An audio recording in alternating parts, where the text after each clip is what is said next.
The Arkansas Sleep Experiments, written by Jared Roberts. To those who sleep. This happened a few years ago. You may have heard rumors if you're on campus. Some even circulated online. Nobody knew what really happened. Because I'm the only one who knows. And I kept quiet for a multitude of reasons. And none of them matter now. Here's what really happened.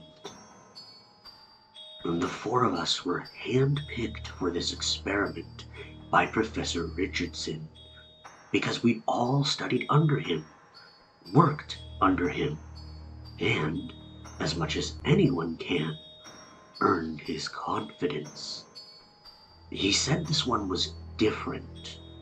We had to keep it quiet. He wanted to keep details to a minimum.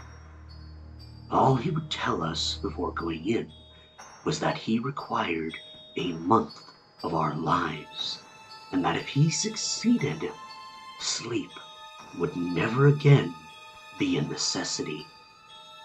Think of it, he said. 6 to 8 additional hours every day. Your month will be paid back before the year is out. If he was right, he'd have a Nobel Prize for sure. It would change the world. We believed in him. Sleep would become a hobby. Imagine that. We felt lucky to be a part of it. We went in with the highest of hopes. We were so excited for a new future for humanity and for ourselves. I was the only one to leave that place. Week 1.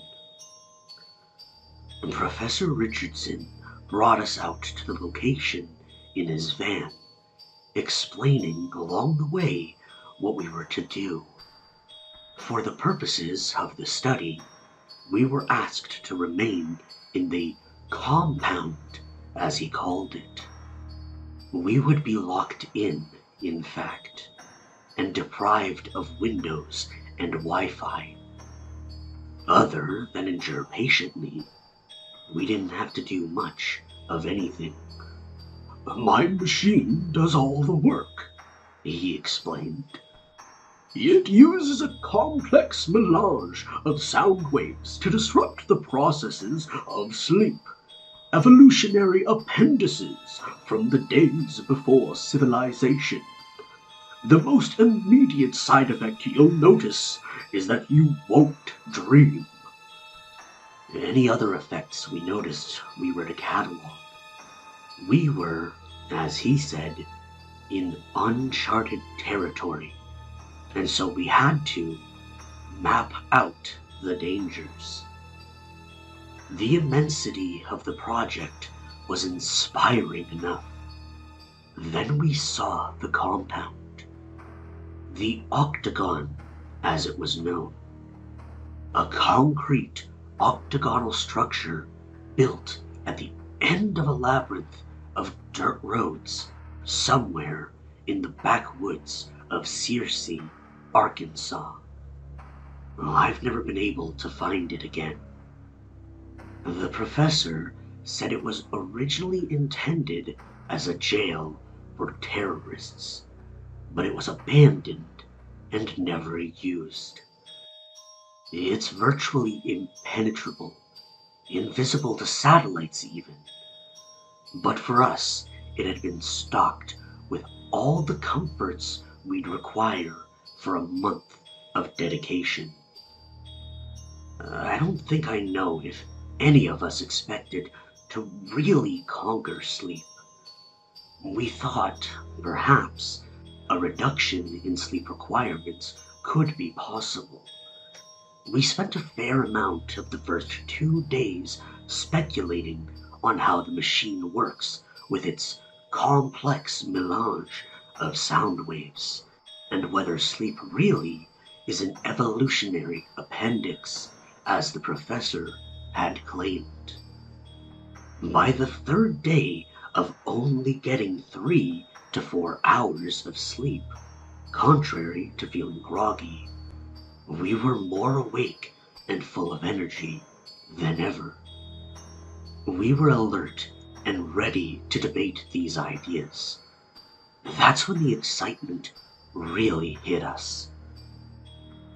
He really did it, JT said. JT was a big, ginger-bearded guy, the sort of guy who still has a healthy collection of magic cards. We don't know that, James said, always the skeptic. He came from Australia just to study under Richardson, actually. The machine could be stimulating the adrenal glands to mildly dose us with adrenaline all throughout the day. Even were that so, it wouldn't change the fact that he beat sleep, I said. With our extra time, we were getting in tons of reading, played a stupid amount of Call of Duty, and still had plenty of time to sit around and debate. I guess I have to admit, it's fucking amazing, James said. We all felt it. It was almost euphoric. The excitement we felt for being possibly the first humans to live without the need for sleep. Technically, we still needed a few hours each night still, but we decided together that it was more out of habit than necessity. Then, on the 4th day, Don said, "There's something wrong." Don was a serious one. Super serious. He used to be a Franciscan, I'd heard. It showed. He didn't talk that much, and when he did, it was usually worth listening to. And this time, he put into words something I'd been feeling. But I guess it sorta just kinda got buried under the excitement. With the experiment, or? That was JT. I don't know, He said. It's a feeling. This constant uneasiness. Like this isn't going the way it's supposed to be going. Or that we're in the wrong place. No, James said. I think it's this place. We all knew it was weird when we first saw it. This concrete octagon. But living in it, I think that there's something wrong with this place. Like something terrible happened here. I understood it was never used, I said. Governments always say that about torture prisons, James said. It's more than that, JT said. I feel it too. I thought it was just from lacking windows at first, but that's not it. I think it's the angles. It's like the angles in this building don't add up to what they should. What if everyone's dead outside? Don asked. James jumped up so fast his chair clattered to the ground. And cut that shit out, Don. Why would you even say that? Well, what are you saying? I asked. This is a haunted octagon? Yeah, James, JT said. Was it built on an octagonal Indian burial ground? Okay, you want to play that? He said. I can play. Look, the space around us transforms based on how we perceive it. Take a church. The people who go there perceive it as holy, so they do things like leave their crutches behind when they force themselves to walk, or light their candles, or whatever. These changes to the space only enhance the perception of holiness and influence future visitors to perceive it in the same way and change it in the same way. Haunted places are the same. For one reason or another, they begin to be perceived as haunted. The more they're perceived that way, the more they're imbued with hauntedness. Even if you've never seen the place before, you pick up on the subtle clues if you're at all sensitive. In a way, it's true to say it's a haunted place. It's true to say the church is holy. Our interaction with that space has made it something more than just wood and sheetrock, or whatever. So what I'm saying is, maybe some things happened here and we're picking up on it. Some bloody, awful things. And in that sense, yes, it's a haunted octagon. No, no, no, Dawn said. Places are considered holy because an authority telegraphs it to whoever will listen. Just like haunted places make a lot of money off dumb tourists. Whatever it is, I said, we all agree something isn't feeling right about our situation. Maybe it's the machine. I say we write it down as a side effect. On that point, at least, we were all able to agree. It didn't put any of our uneasiness at rest, but we wrote it down. We somehow agreed upon the phrasing right away, too. Acute sensations that we've entered into something where we aren't welcome. Week 2. We tried our best to ignore these feelings and carry on like we had been. And those first few days had been some of the best in our adult lives. But we never got back to those happy times. I realized around then how short-sighted of Richardson it had been to leave us there without any means of contacting the outside world. When I voiced that opinion, "That's just what I'd been thinking," JT said. "Richardson isn't a dumb guy, you get me? I think he did this on purpose." "Why would he do that?" I asked. "For science, of course," he answered. "It's one of those meta-studies where we're told it's about one thing, but it's actually about how we react to the experiment, like the Milgram experiments." "Or it's not his choice," James said. "The government is making him do it, and the machine is designed to control us, or some sort of cult, Scientologists." "This is a government-built installation," JT said.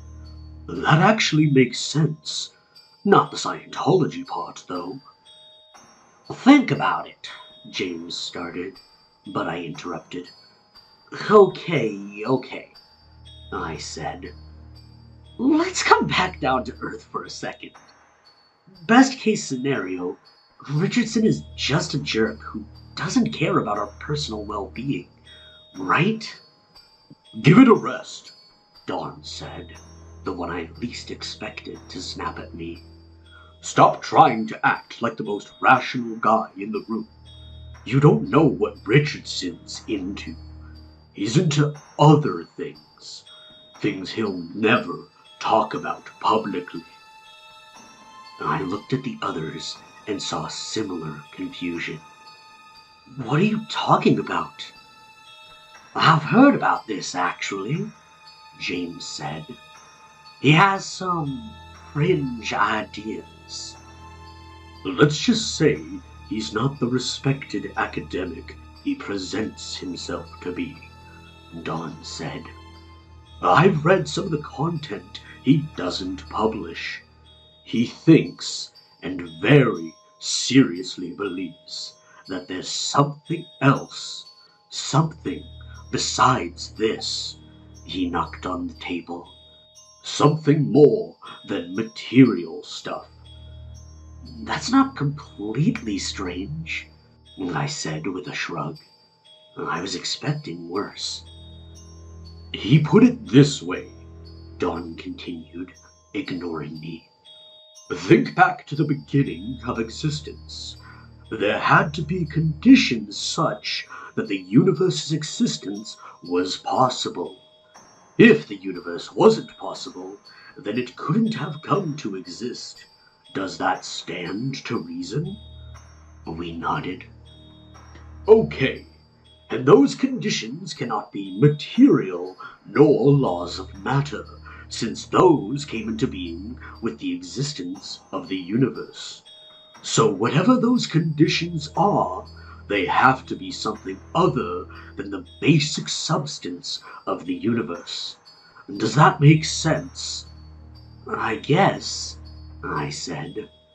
This isn't turning into an argument for God, is it? He shook his head. It's an argument for a something that continues to exist. Except we can't even say that, because ideas like something and exist are developed by, for, and within physical reality. This is something pre-physical, something pre-existence. Whatever it is that allowed the universe to spontaneously be. Who knows what else it's been doing these billions of years? Just asking that question is already violating the stipulations, I started saying, my background in philosophy kicking in. Yes, Dawn said, but he believes. He thinks it's the source of free will. Our brains touch it somehow, and so he believes he can reach it, study it, use it. I didn't get to read much more than that. And if this experiment is something he's now putting on the books, James added, it may have to do with his more peculiar interests. So, instead of eliminating sleep, he's trying to make us see God? I asked sarcastically. I don't know, brother, Dawn said. I'm just saying, if he thinks the brain touches another reality, this is just the kind of experiment he'd want to try to prove his theory. You think he has this room bugged? JT asked. I think he might be in here somewhere, I said, without even thinking of what I was saying. They looked to me, waiting for an explanation, and with what looked like fear in their eyes. Strange we should be so afraid of this man we admired less than 2 weeks ago. I sometimes feel like someone is watching me sleep, I explained, my voice starting to tremble. I figured it was one of you at first. I feel it especially when I'm not quite awake, but not quite asleep. Those moments when you wake for a few seconds to adjust your pillow. I could feel and see and hear someone standing over me, just breathing and watching. And I was too close to unconsciousness to do anything about it. Then I just fell back to sleep. I could see the terror filling the other's eyes while I spoke. I've been feeling it too, Dawn said, almost in a whisper, like he was scared to be heard. I thought I was losing it. Me too, James said. Someone else is in here, I said. We drew closer together, our eyes darting nervously around the gray concrete room. We were all feeling the same thing, I'm sure.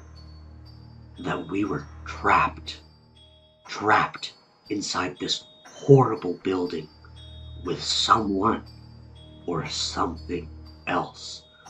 Wait, JT said. what would this person be eating? Don't see our food disappearing. There's no way out. There isn't really anywhere to hide. We gotta start being sensible. I let out a sigh of relief, because he was right. Okay, let's think about this, I said. Let's say this is another effect of the machine. Phase 2, paranoia. Phase 2, paranoia, Dawn said with a consenting nod. We wrote it down. The next day, when we all gathered together for breakfast, JT asked, have you all had any dreams? We all shook our head. Richardson was right on the money with that one, I said. Mm-hmm, He said. Do you know feral children don't dream? How do we know that? James asked. They tell us, the few that get socialized. They say dreaming is something that starts only after, when they have language, object permanence, and all that shit. What about dogs?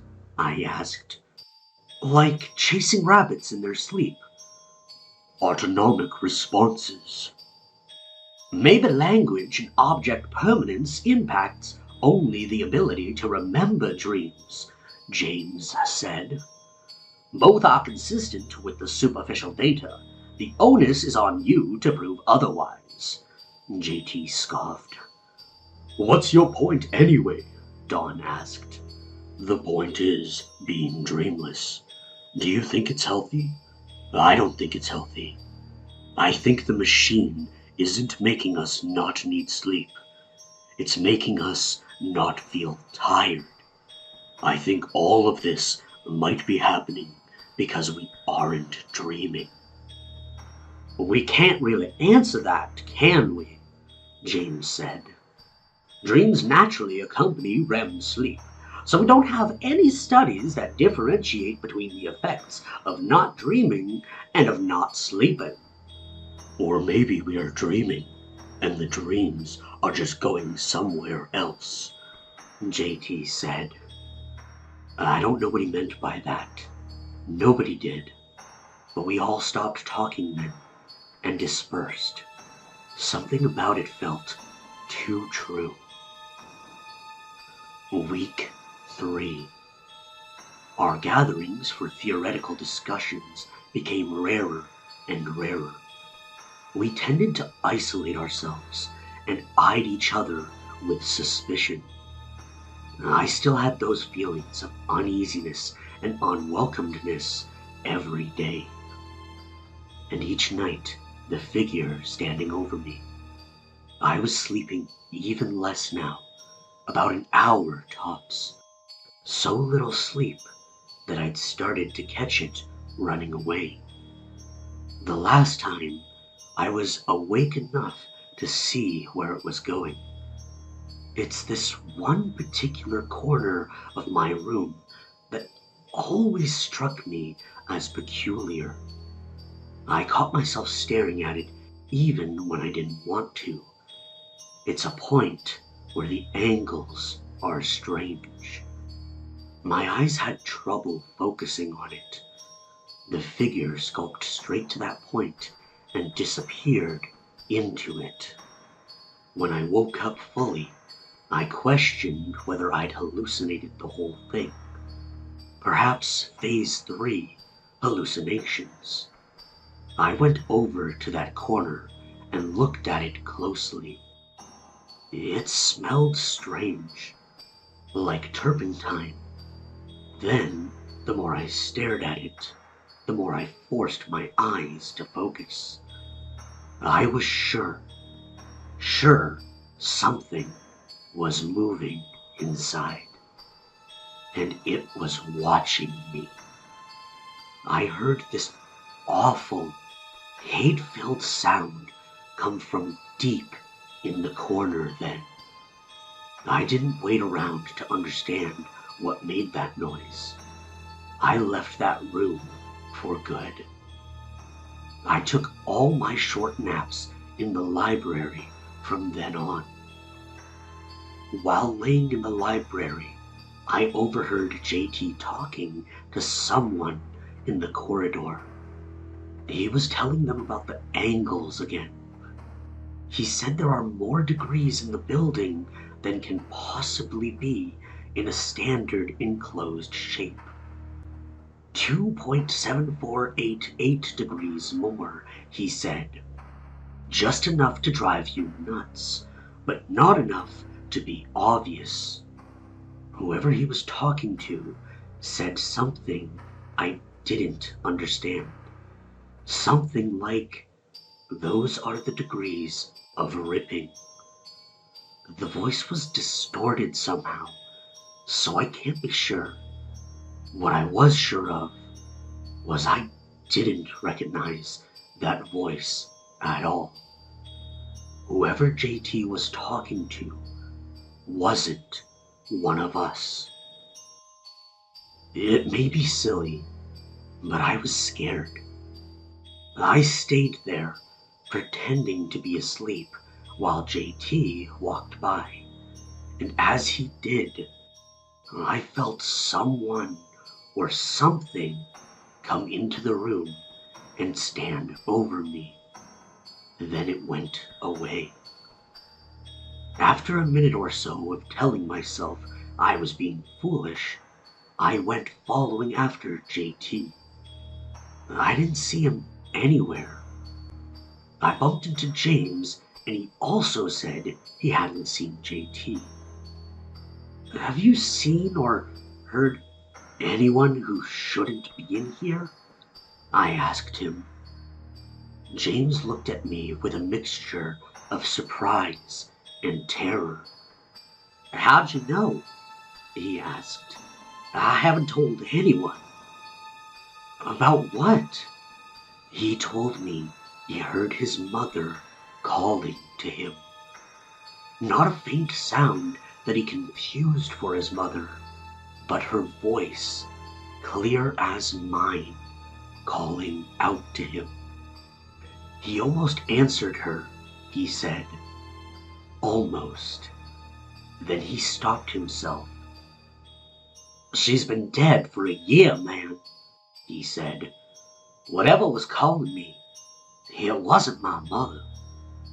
I saw he was shaking and his hands were clenched. I told him to hang in there.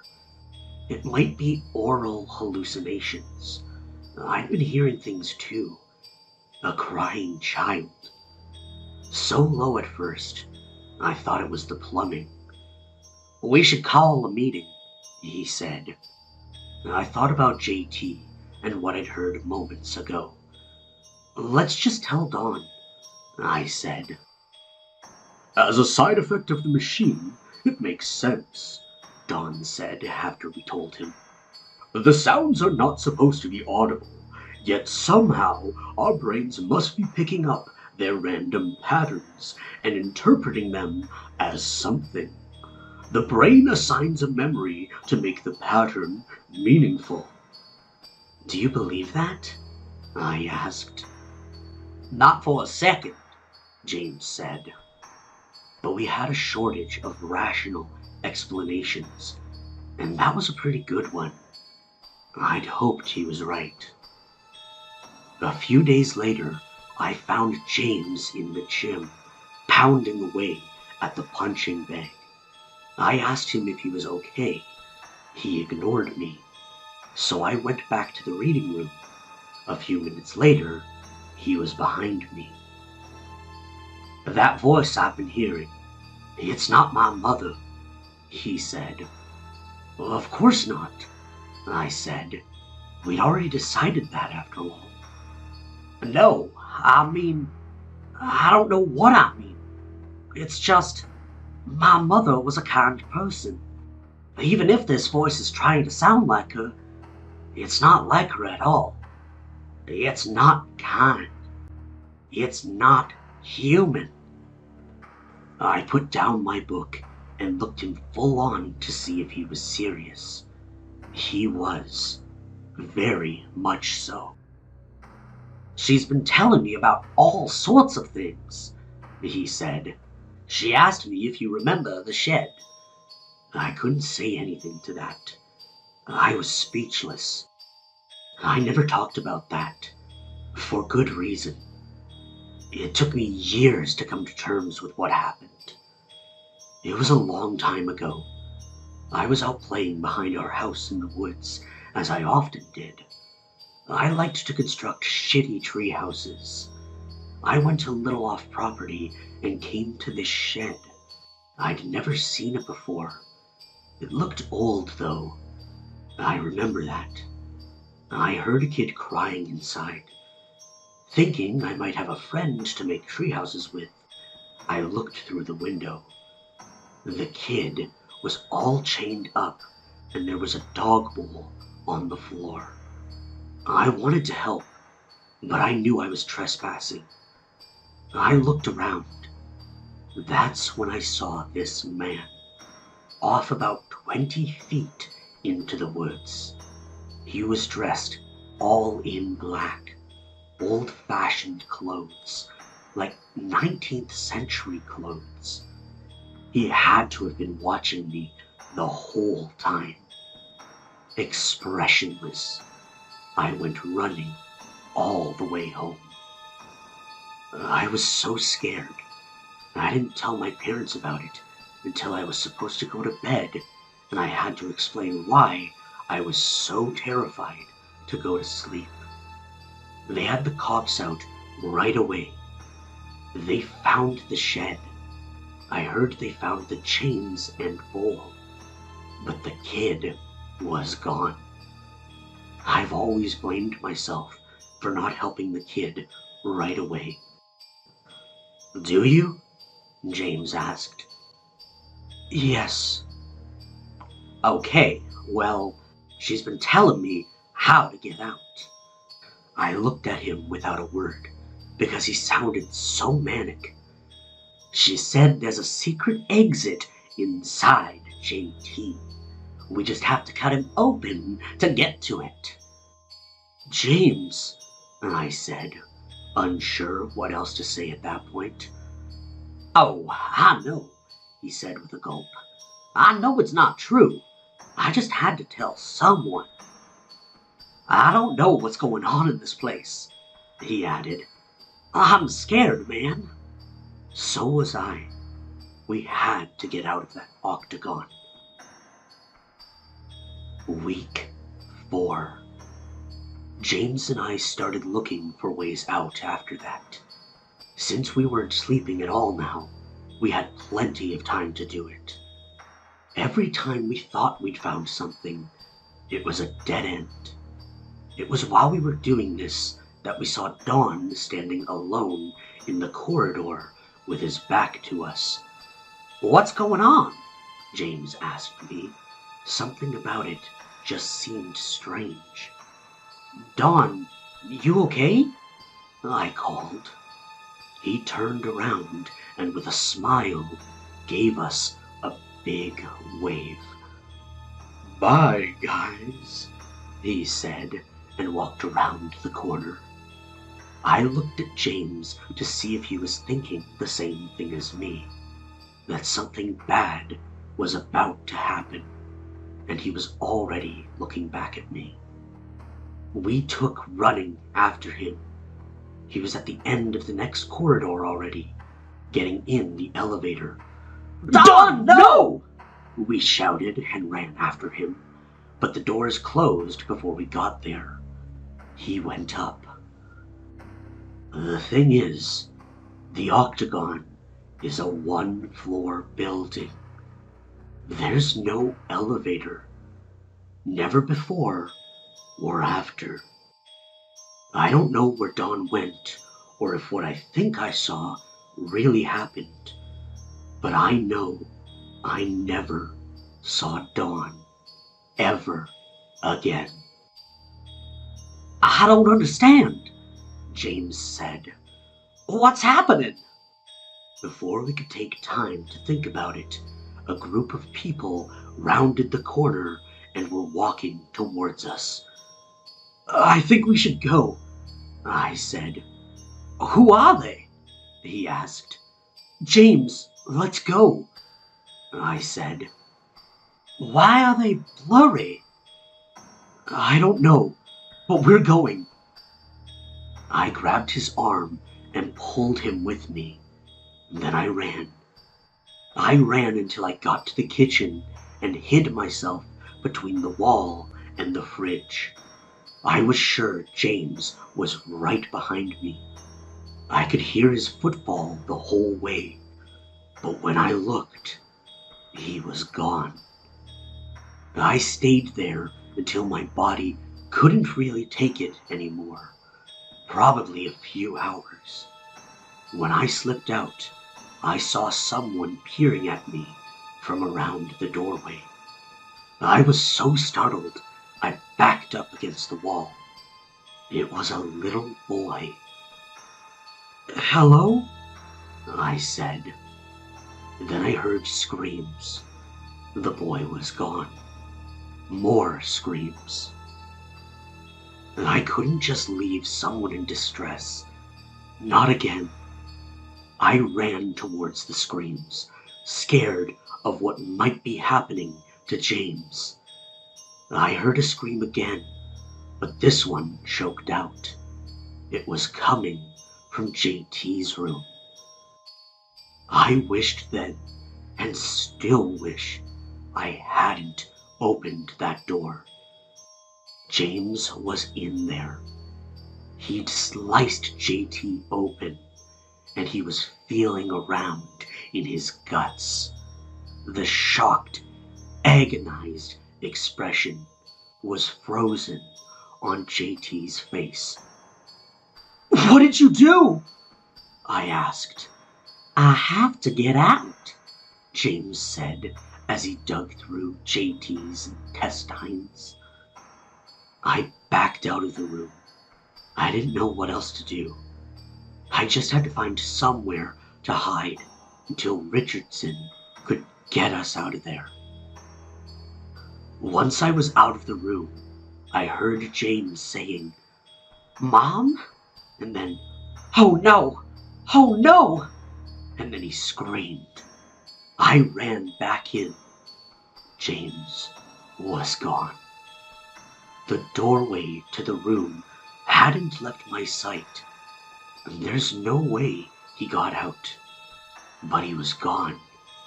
And noxious black smoke was coming from JT's abdomen. It smelled like burning tires. I went back to the kitchen.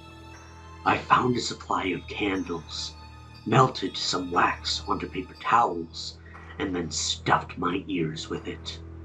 Then I curled up in a corner with my eyes closed and waited for sleep to come. I waited a long time, but eventually it came. When I woke up, Professor Richardson was shaking me. He'd already pulled the paper towels out of my ears. I thought he'd come early. I found out later I'd been asleep for several days. He asked me where the others went. I told him everything, as much as I understood. I tried to take him to JT's body, but it was gone. Not a trace of blood. He took me to a hospital after that to make sure I was okay. "I'll foot the bill," he said. "Also, you can forget about your student loans." Is that how it is? I asked. "I put you in danger," he said. "So yes, you've earned it. If you keep quiet." I told him I couldn't keep quiet because of what happened to the others. "You don't think those things really happened, do you?" Would all the laws of the physical universe suspend themselves just for you four? No. Those were waking dreams. You weren't supposed to dream at all. I'd thought I'd compensated for it. The machine needs tweaking. That's science. The others are fine. They'll be laying low for a while until I publish the results. Please do the same. I wanted to believe him. I've always considered myself a rational person. I just didn't believe him. Yes, it all could have been a dream. That would be the simplest explanation. But it was no dream. I tried to find the others. I never could. I don't think they're fine at all. I tried to tell police about it, but they wanted evidence. I couldn't even show them the octagon. James, JP, Dawn, if you're out there and read this, let me know you're okay. And everyone else, let me tell you what I think. I think Professor Richardson was right about one thing. Sleep really is something we evolved to protect us. Except, not from the creatures that roam the forests at night. It protects us from something much worse. Something all around us. It's not obsolete at all. Thank whatever you believe in that you have sleep and you dream.